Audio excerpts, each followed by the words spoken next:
Nama saya Bidan Made Oka Susanti. Saya bekerja di Puskesmas Sukamakmur, sekalian Bidan Desa Sukamakmur. Dan saya juga istri bayangkari dari Aibtu I Gusti Ngurah Umarse yang bertugas di Polsek Putri Hijau. Saya bertugas di Desa Sukamakmur tahun 1997. Saya juga dibantu dengan suami saya karena misalnya saya dipanggil ke daerah-daerah yang jangkauannya jauh sampai berpuluh-puluh kilometer. Jadi saya diantar dengan suami saya. Itu jaraknya kira-kira 15 kilo, bahkan pernah saya sampai 17 kilo. Dalam perjalanan menuju ke rumah pasien yang mau melahirkan ini, kami jatuh ada mungkin sekitar 4 kali sampai ke lokasi tersebut.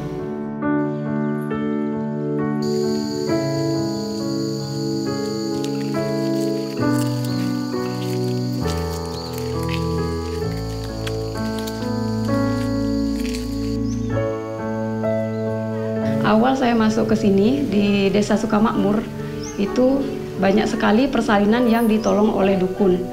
Sekitar 80% itu ditolong oleh dukun.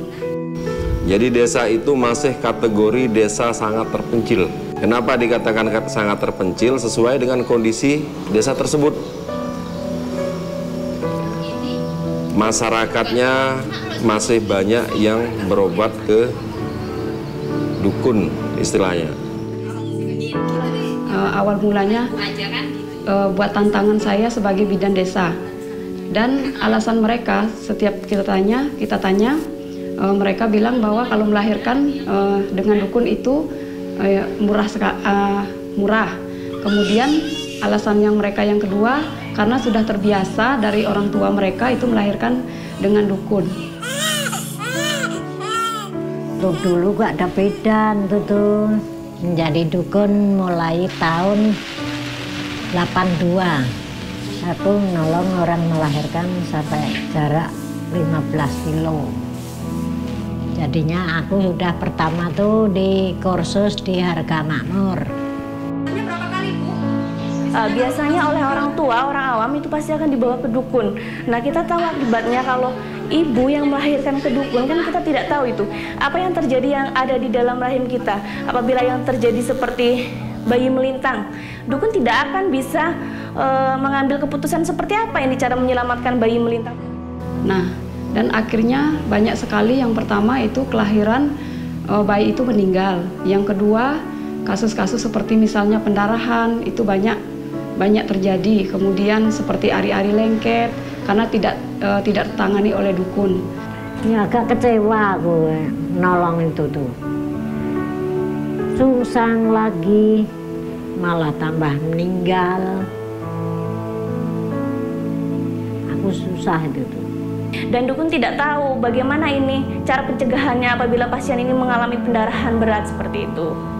Aku pegang ini langsung, kok nggak ada nyawanya, itu aku terkejut. Ya itu menyesal aku.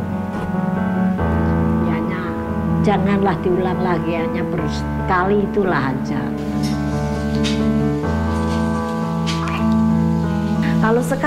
Kalau zaman sekarang tenaga kesehatan itu sudah sangat banyak dan sangat pandai, dan kiranya alat-alat kesehatan juga sudah sangat lengkap.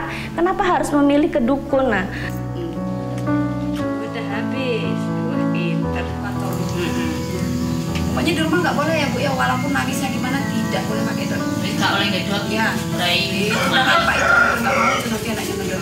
Apa bibi? Kemudian saya berinisiatif mengumpulkan para dukun untuk sharing atau bekerja sama gimana caranya agar masyarakat mau melahirkan melahirkan dengan bidan. Pesan sama bidan tuh memangnya tuh tidak bisa ditangani dukun. Sekarang harus di bidan. Itu awalnya memang salah satu dukun itu masih bertentangan dengan bidan desa karena dia tidak mau bekerja sama dengan bidan. Bahkan saya pernah dimarah-marah sama dukun itu karena dia merasa bahwa dialah yang paling pertama nolong melahirkan di sini. Sekarang ini ada pelaturan tuh aku, jangan sampai gitu. Pokoknya aku pakai sabar gitu aja.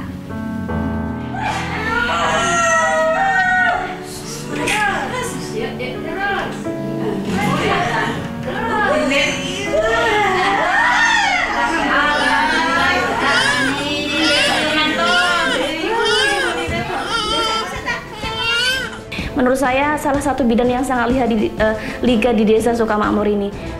Jadi saya support ke istri saya, berikan pelayanan terbaik kepada semua pasien yang membutuhkan tanpa memandang. Di mata saya, Ibu Oka Gusti, istri dari Aibtu Gusti Kanit Provos yang berdinas di Polsek Putri Hijau, Bengkulu Utara, adalah benar-benar seorang bayangkari penginspirasi. Beliau adalah seorang bidan yang mana perjuangan panjangnya telah kita ketahui bersama.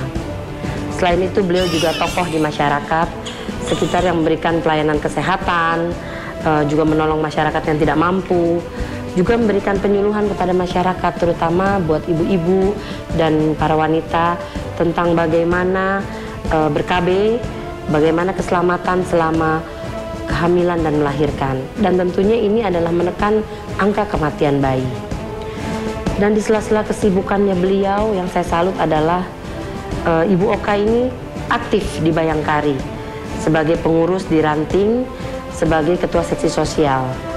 Dan saya selalu melihat kehadirannya pada acara pertemuan rutin bulanan yang diadakan di cabang. Jadi bagi kami, Ibu Oka Gusti, anggota Bayangkari Ranting Putri Hijau, cabang Bengkulu Utara, adalah benar seorang bayangkari penginspirasi. Dan kami memberikan penghargaan yang tinggi buat beliau. Terima kasih.